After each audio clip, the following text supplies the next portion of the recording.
ठंड में बर्फ के पहाड़ में बहू की खेती और ससुराल। अरे कितनी ठंड लग रही है। इस तरह यहाँ बैठे बैठे तो हम इन्हीं पहाड़ों के बीच जमकर मर जाएंगे।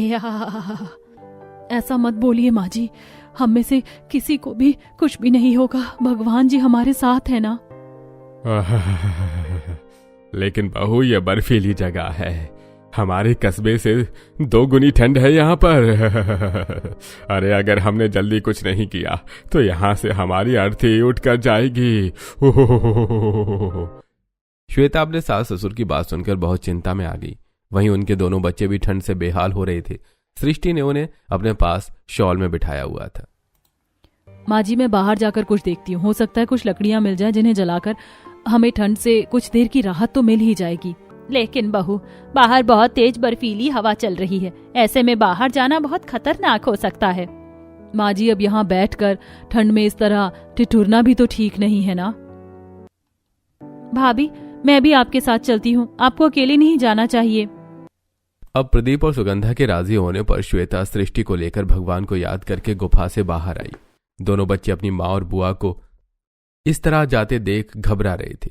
बाहर तेज बर्फीली हवाएं चल रही थीं और दूर दूर तक पहाड़ों पर बर्फ जमी हुई थी। हम उम्मीद करते हैं कि हम सही सलामत घर वापस आ जाएंगे। दोनों नंद भाभी एक उम्मीद लिए निकल तो पड़ी, लेकिन क्या वो सही सलामत लौट पाईं? और उससे पहले पूरा परिवार इस सब से क्यों गुजर रहा था, ये तो कहानी को पूरा देखने पर ही पता चलेगा। माँ देखो ना, कैसे गाजर का हलवा खाते वो मुझे चिढ़ा रहा है। मुझे भी हलवा खाना है, मुझे भी लाकर दे दो ना। ठीक है बेटा, तुम्हारे पापा को काम पर से आने दो, मैं उनसे कहकर देखूंगी। श्वेता ने फिर से वैसी ही बात कहकर आरुष को बहला दिया। वहीं सुगंधा ये सब देखकर बहुत निराश हो गई। कब तक बेचारे बच्चों को इसी तरह बहलाते रहेंगे? हमारी वजह से इनका बचपन भी खराब हो रहा है। नहीं माँ, ऐसा नहीं है, हम सबसे जो हो पाता है हम उन्हें देते हैं। हालात अच्छे नहीं हैं, लेकिन बच्चों की ख्वाहिशों के लिए हम मेहनत करने से नहीं कतराते।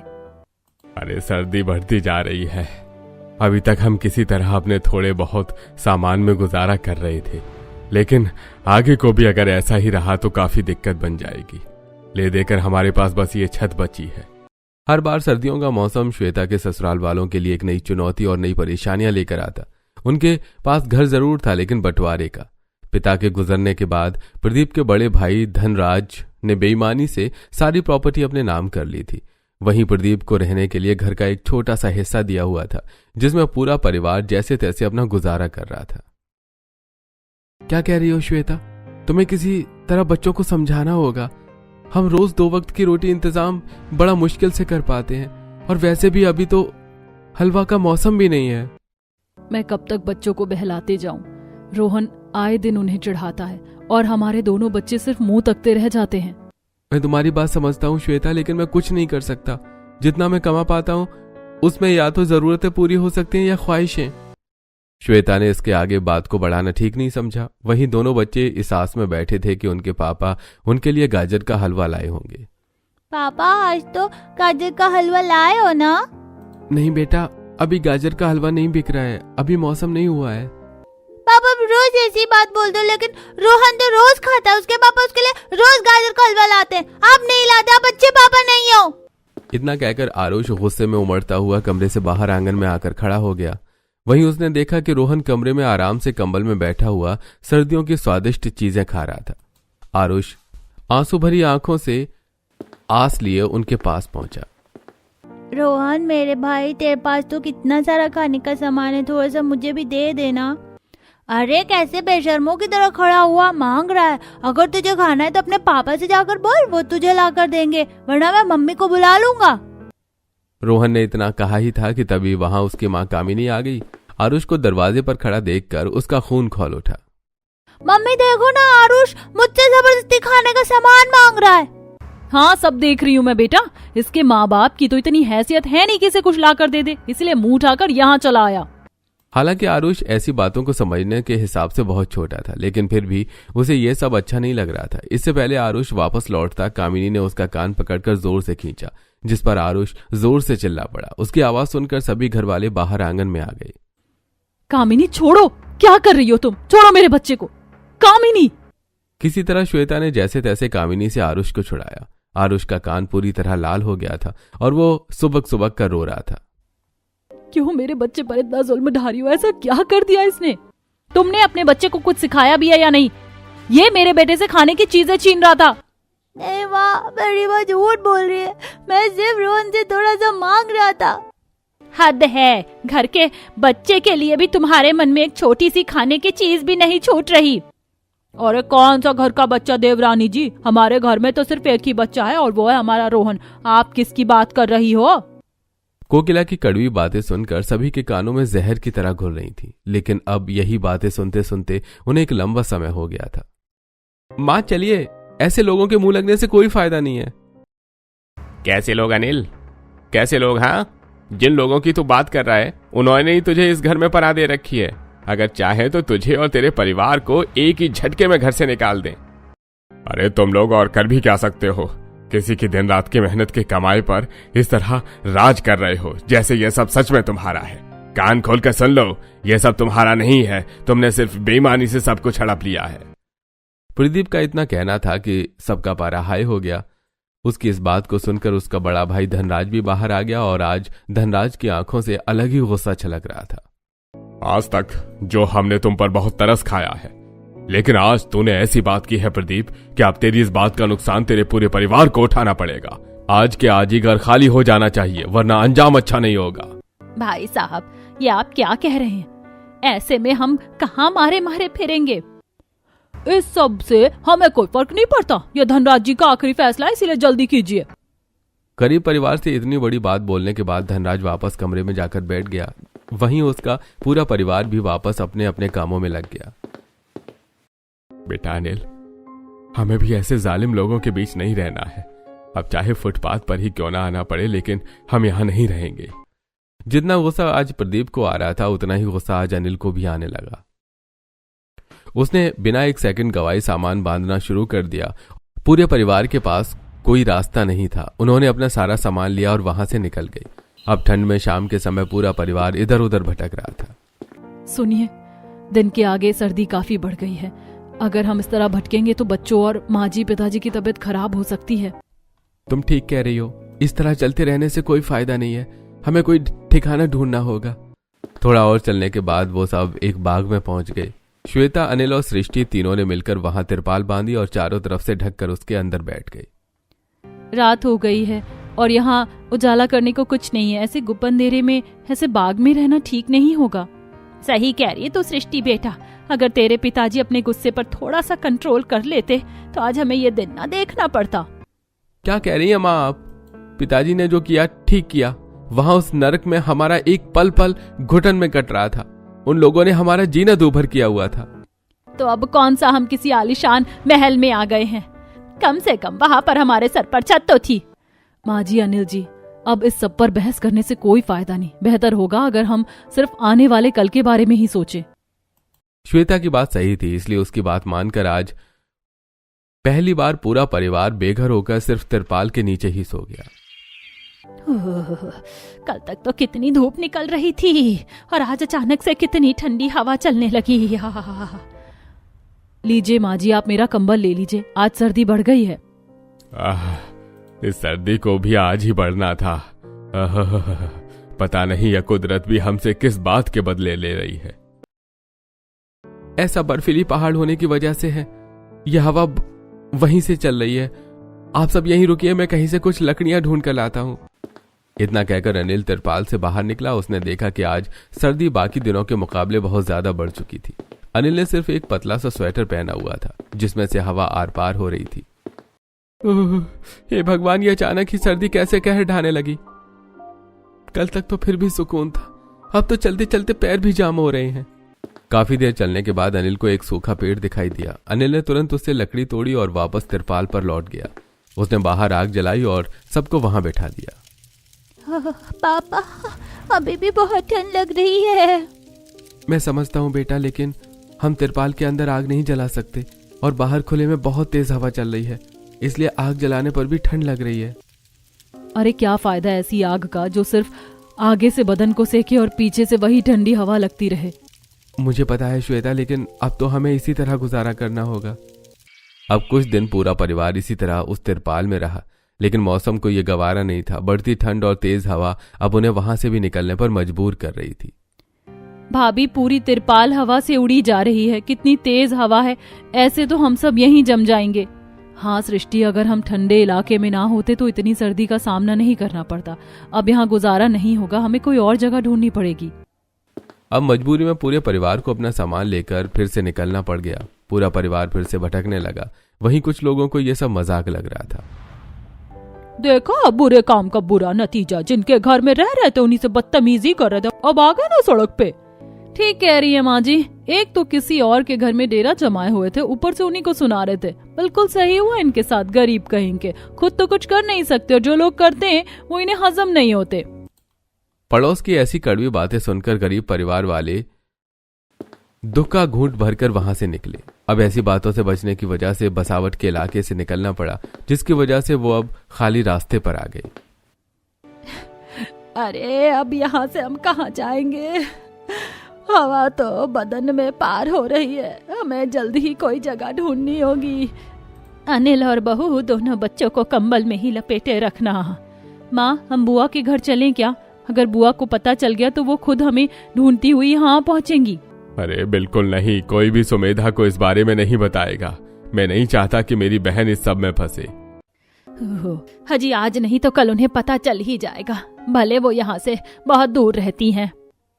प्रदीप की बहन सुमेधा उस कस्बे से काफी दूर एक शहर में इस सब से पूरी तरह अनजान होकर रह रही थी। उसने पहले भी अपने परिवार को लेकर बहुत कुछ झेला था, इसलिए प्रदीप उसे इस सब के बारे में कुछ नहीं बताना चाहता था। अब सभी बेबस होकर एक रास्ते पर चले जा रहे थे कि तभी उन्हें एक पुराना घर दिखाई दिया। पूरा परिवार तुरंत वहां पहुंच गया। अरे ये तो काफी पुराना लग रहा है, इसकी दीवारें भी काफी कमजोर लग रही हैं। ये खंडर है, अभी के लिए तो हम यहाँ रुक सकते हैं, लेकिन इसकी हालत काफी खराब लग रही है। हमें बहुत सावधान रहना होगा। अरे अनिल, ऐसी जगह पर रहने का क्या फायदा? इसकी छत हमारे ऊपर ही आ गिरेगी। उस खंडर की हालत काफी खराब थी, लेकिन पूरे परिवार के पास अब वहां रुकने के अलावा कोई और रास्ता नहीं बचा था। वो मजबूर होकर उसी के अंदर चले गए। अरे चलो, कुछ देर के लिए तो हमें ठंड से थोड़ा सुकून मिला। इस घर की टूटी दीवारें ही सही, लेकिन हवा को अंदर आने से तो रोक ही रखी है। बस ये खंडहर हमारा साथ दे दे, मैं सबके लिए खाना बना देती हूँ। सुबह से किसी ने कुछ नहीं खाया है। उनके पास जो थोड़ा सा अनाज था उसी से श्वेता ने लकड़ी जलाकर खाना बनाया और फिर सब खाना खाने बैठ गए। खाना खाकर सभी ने वहीं चटाई बिछाकर अपने पुराने कंबल ओढ़कर कुछ देर आराम किया। काश हम इसी खंडहर को एक घर में बदल पाते और सारे बुरे लोगों से दूर यहीं पर अपना बसेरा करते। सृष्टि, अगर यह खंडहर मजबूत निकला तो हम यहाँ रह लेंगे। बस हमें अपनी मेहनत से इसकी मरम्मत करनी होगी। इसी तरह सभी बैठकर सुख दुख की बातें कर रहे थे कि तभी आसमान टपकने लगा। जिस बात का डर था वही हो रहा है।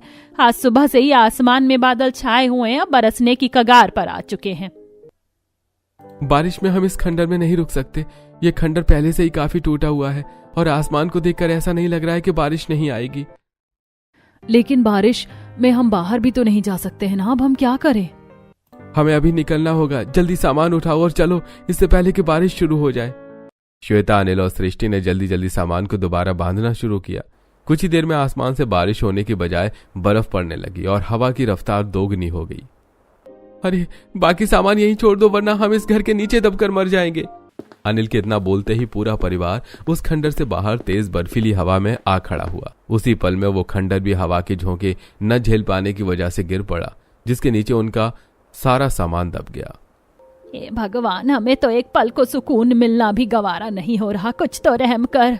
माँ जी, मेरा हाथ पकड़िए और जल्दी कीजिए, बर्फीला तूफान है। अगर हमने जल्दी कोई जगह नहीं ढूंढी तो हम बर्फ में दब जाएंगे। पूरा परिवार तेज हवा के झकोले और जमा देने वाली बर्फ से लड़ता हुआ चला जा रहा था। पीछे छूटा वो खंडर अब गिरकर उनके सामान के साथ बर्फ से ढक चुका था। जैसे तैसे पूरा परिवार अपना आधा सामान लिए ही पहाड़ों के बीच पहुंचा, जहां सर्दी जानलेवा थी। खुशकिस्मती से उन्हें वहां एक गुफा मिल गई और वो सभी उसी में जा बैठे। अरे अनिल बेटा, यहाँ बहुत तेज हवा चल रही है। तू जल्दी से इस गुफा को तिरपाल से ढक दे। कुछ और नहीं तो कम से कम हमें ये गुफा मिल गई। अगर ये भी ना मिलती तो ना जाने क्या हो जाता। अनिल ने जैसे तैसे जुगाड़ करके गुफा के खुले हिस्से पर तिरपाल डाल दी। आसपास सिर्फ बर्फीले पहाड़ थे।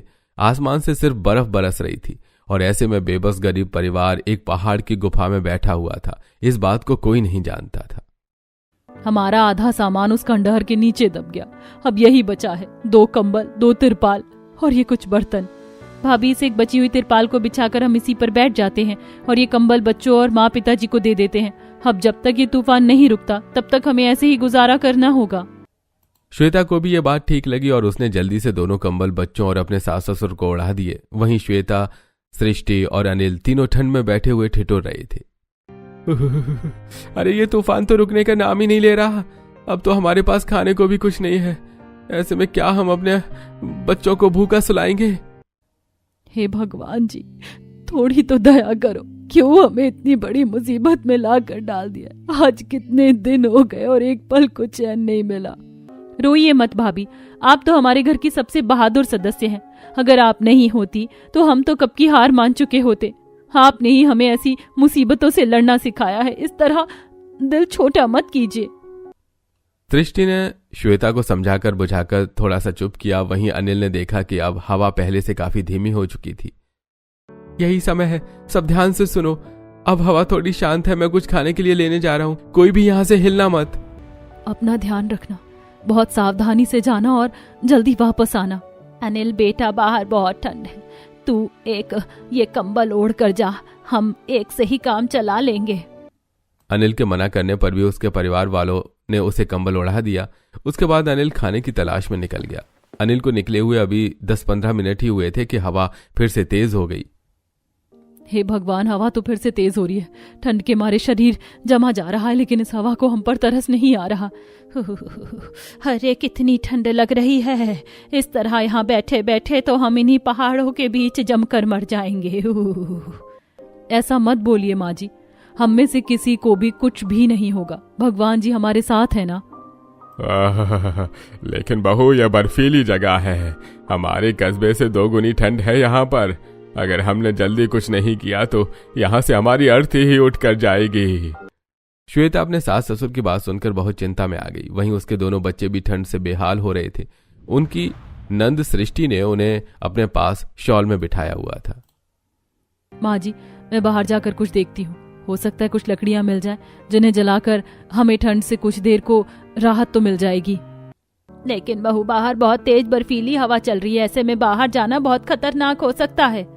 माँ जी, अब यहाँ बैठकर ठंड में इस तरह ठिठुरना भी तो ठीक नहीं है ना। भाभी, मैं भी आपके साथ चलती हूँ। आपको अकेले नहीं जाना चाहिए। अब प्रदीप और सुगंधा के राजी होने पर श्वेता सृष्टि को लेकर भगवान को याद करके गुफा से बाहर आई। दोनों बच्चे अपनी माँ और बुआ को इस तरह जाते देखकर घबरा रहे थे। बाहर तेज बर्फीली हवाएं चल रही थी और दूर दूर तक पहाड़ों पर बर्फ जमी हुई थी। हम उम्मीद करते हैं कि हम सही सलामत घर वापस आ जाएंगे। हिम्मत करके दोनों नंद भाभी ने बर्फीले रास्ते पर चलना शुरू किया। अभी कुछ ही देर का रास्ता पूरा हुआ था कि हवा की गति और बढ़ने लगी, जिसमें दोनों बहुओं के शरीर पर सिर्फ एक शॉल डली हुई थी।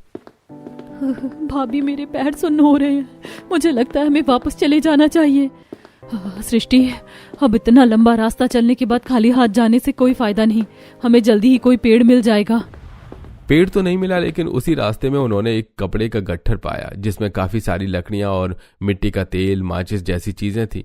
दोनों नंद भाभी तुरंत उसे लेकर वापस गुफा की तरफ चल पड़ी। ये जरूर किसी मुसाफिर ने हमारे लिए ही छोड़ा होगा। भगवान उसका भला करे। आज उसकी वजह से हमारी बहुत मदद हो गई।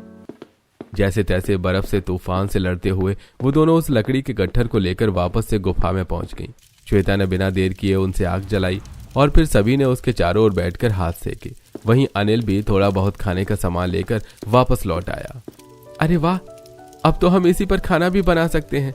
ये तो काफी सारी लकड़ियां हैं। इस जगह पर इन्हीं की सबसे ज्यादा जरूरत है। लेकिन अनिल जी, हम पानी का इंतजाम कहाँ से करेंगे? अभी आते हुए मैंने यहाँ पर एक झील देखी। इसके लिए हमें नीचे की ओर जाना होगा, वहीं से हम पानी भी ला सकते हैं। झील के पास होने से अब उनकी पानी की किल्लत भी खत्म हो गई। गरीब परिवार को अब ये महसूस हो गया था कि उस गुफा को छोड़कर जाना बेवकूफ़ी होगी, क्योंकि आसपास सिवाय बर्फीले पहाड़ों के और कुछ भी नहीं था। इसलिए उन्होंने उस गुफा को ही अपना घर बना लिया। सुनिए, ये तिरपाल हवा को रोक नहीं पा रहा है। अब हम यहाँ रह ही रहे हैं तो हमें इस गुफा को घर जैसा बनाना पड़ेगा। हाँ श्वेता, अगर गुफा का यह हिस्सा ठीक से बंद हो जाए तो ठंड से बहुत राहत मिल जाएगी। मैं आज ही इसका कोई जुगाड़ निकालूंगा। काफी देर सोचने पर अनिल के दिमाग में सिर्फ एक लकड़ी का दरवाजा बनाने का ही आइडिया आया। अनिल ने सबसे पहले काफी सारी दुकानों पर लकड़ी की चीजें बनाने का काम किया था। मैं लकड़ी का दरवाजा बना सकता हूं, लेकिन इसके लिए बहुत सारी लकड़ी की जरूरत पड़ेगी और यहाँ तो पहले ही जरूरत से कम लकड़ियां हैं। अनिल जी, आप कम लकड़ियों को ही तिरपाल के साथ इस्तेमाल करके कुछ कर सकते हैं। श्वेता के तिरपाल का नाम लेते ही अनिल को दरवाजा बनाने के पूरा आइडिया आ गया। वो उसी दिन एक लंबा रास्ता तय करके कुछ कील, हथौड़े जैसे औजार लेकर आया। उसके बाद उसने सारी लकड़ियों को तिरपाल पर लगाकर उसे एक काम चलाऊ दरवाजा बना दिया और खुशकिस्मती से उससे बाहर की हवा आनी बंद हो गई। हवा की रोक होने से गुफा के तापमान में कितना बदलाव आया है। सही कह रहे हैं, अभी थोड़ी देर पहले गुफा बिल्कुल ठंडी बर्फ जैसी हो रही थी, लेकिन अब काफी गर्माई हो गई है। अब इसी में ही थोड़ी सी आग जला देते हैं ताकि और गर्माई हो जाए। लकड़ियां जलाने के बाद गुफा के अंदर काफी अच्छी गर्माई बन गई और आज पहली बार गरीब परिवार ने एक सुकून की रात देखी। अरे बहू, इतना उजाला क्यों हो रहा है? तूने आग जलाई हुई है क्या? नहीं माँ जी, उठकर देखिए, धूप निकल रही है। धूप का नाम सुनते ही पूरा परिवार एकदम जाग उठा। आज कई दिनों बाद उन लोगों को सूरज देखने को मिला, जिसके कारण उनकी आंखें भर आईं। आज सूरज को देखकर ऐसा लग रहा जैसे न जाने हमें अपनी कौन सी खोई हुई कीमती चीज वापस मिल गई हो। इसकी हर एक किरण में कितनी गर्माई है। सर्दी तो जैसे खत्म ही हो गई। माँ, पिताजी, सभी यहाँ पत्थर पर आकर बैठ जाइए। मैंने इस पत्थर को काटकर एक पटिया में बदल दिया है। अब ये हमारे बैठने की जगह बन गई है। पूरा परिवार उस पत्थर की बनी पटिया पर आ बैठा। वहां पर धूप काफी अच्छी लग रही थी। पहाड़ों पर जमी बर्फ थोड़ी थोड़ी पिघल रही थी। सभी धूप लेते हुए नजारों का आनंद लेने लगे। वहीं श्वेता ने भी सभी के लिए चाय बनने को रख दी। यहाँ तो बिल्कुल घर वाला ही सुकून है, बल्कि घर में तो ऐसी धूप कभी नहीं आती थी, पर यहाँ पहाड़ों की ऊंचाई पर पूरा समय धूप रहेगी। हाँ माँ जी, मुझे पौधों को धूप लगाने के लिए भी छत पर रखना पड़ता था, लेकिन देखिए यहाँ तो हर समय धूप ही धूप है। यहाँ तो ठंड में भी सारे पौधे हरे भरे हो जाएंगे। एक मिनट, क्या हम यहाँ पर कुछ उगा नहीं सकते, जैसे हम यहाँ खेती बाड़ी कर सकते हैं? क्या कह रही हो श्वेता? भला यहाँ पहाड़ों के बीच तुम खेती करने की सोच रही हो? वैसे भैया, भाभी ठीक कह रही हैं, क्योंकि गुफा की मिट्टी कच्ची है और यहाँ पर धूप भी काफी अच्छी आ रही है, और ऐसे में अगर फसल अच्छी रही तो हमें काफी फायदा होगा। लेकिन हम यहाँ उगाएंगे क्या? आज तक किसी ने पहाड़ों में खेती नहीं की। मुझे तो ये नामुमकिन लग रहा है। ये नामुमकिन तो लग रहा था, लेकिन लगने और होने में फर्क होता है। इसी बात को मन में रखकर श्वेता ने अनिल से कुछ गाजर और मटर लाने को बोला, जिनकी फसल सर्दी में सबसे ज्यादा अच्छी होती है। श्वेता ने गुफा के बाहर खुली जगह में गाजर और मटर को बोना शुरू किया। हे भगवान, बस हमारी इस छोटी सी फसल को कामयाब कर देना।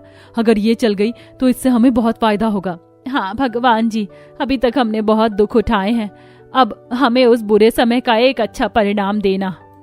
और इस बार भगवान ने उनकी बात को एक बार में ही सुन लिया, मानो जैसे उगता सूरज उनकी जिंदगी का एक नया सवेरा लेकर आया था। श्वेता की उस छोटी सी खेती में बड़ी तेजी से मटर और गाजर की फसल फूटने लगी और कुछ दिनों में वहां ढेर सारी मटर और गाजर उगाई। वहीं कुछ ऐसा भी हुआ जिसका उन्हें बिल्कुल भी अंदाजा नहीं था। भैया भाभी, आपने मुझे पहले क्यों नहीं बताया? आप इतनी मुश्किल में समय काट रहे हैं, आपको मुझे बताना चाहिए था। मैं आपको कभी यहाँ रहने नहीं देती। वो तो अच्छा है कि आज मैं घर चली आई, नहीं तो मुझे आपके बारे में कभी पता ही नहीं चल पाता। अरे रो मत मेरी बहन, अब तो वो समय जा चुका है जिसने हम पर बेरहमी से कहर ढाया। अब तो बहुत सुकून है। अब ये गुफा ही हमारा घर बन चुकी है। हाँ सुमेधा, हमने तुम्हें इसीलिए नहीं बताया क्योंकि हम तुम्हें परेशान नहीं करना चाहते थे। भगवान की कृपा हमारे साथ, जो हमने इतने मुश्किल समय से भी निकलकर वापस अपना एक और घर बना लिया। लेकिन मैं वादा करती हूँ भैया और भाभी, मैं आपको आपके हक की चीज दिलाकर रहूंगी और इतने आप मेरे घर में रहेंगे। नहीं बुआ जी, हम आपको परेशान नहीं करना चाहते, और वैसे भी हमारे इस घर में भी अब सब कुछ है। हमारे पास लकड़ी और पत्थर का सामान है, और सबसे अच्छी चीज ये खिली खिली धूप। सुमेधा ने देखा कि उसके भाई का परिवार सच में वहां काफी खुश था, इसलिए उसने उनसे ज्यादा कुछ नहीं कहा। और अब सुमेधा ने अपने पिताजी की प्रॉपर्टी पर एक नया केस चालू कर दिया। उस बीच सुमेधा ने अपने भाई के परिवार की खूब मदद की। समय बीता और अच्छे ईमानदार वकील और सबूत होने के कारण कोर्ट ने फैसला सुनाया कि अब वो घर सिर्फ प्रदीप के नाम है। वही उसका बड़ा भाई धनराज अब बेघर हो चुका था। ये आपको आपकी करनी का फल ही मिला है। आपने जितना बुरा किया है उससे बुरा अब आप खुद देखेंगे। अब आपको बेघर होने का पता चलेगा जब आप भी ठंड में इधर उधर भटकोगे। अरे मुझे माफ कर दो मेरी बहन, मुझसे बहुत बड़ी गलती हो गई। अब माफी मांगने से कोई फायदा नहीं है साले साहब, अब आपको अपने किए की भरपाई करनी पड़ेगी। आखिर आपने अपने सगे भाई के परिवार को बेघर कर दिया। अरे शुक्र मनाइए कि आपको सजा नहीं हुई। अरे ऐसी बड़ी सजा और क्या हो सकती भाई साहब, हम हाथ जोड़कर माफी मांगते, हमें अपनी गलती का एहसास है।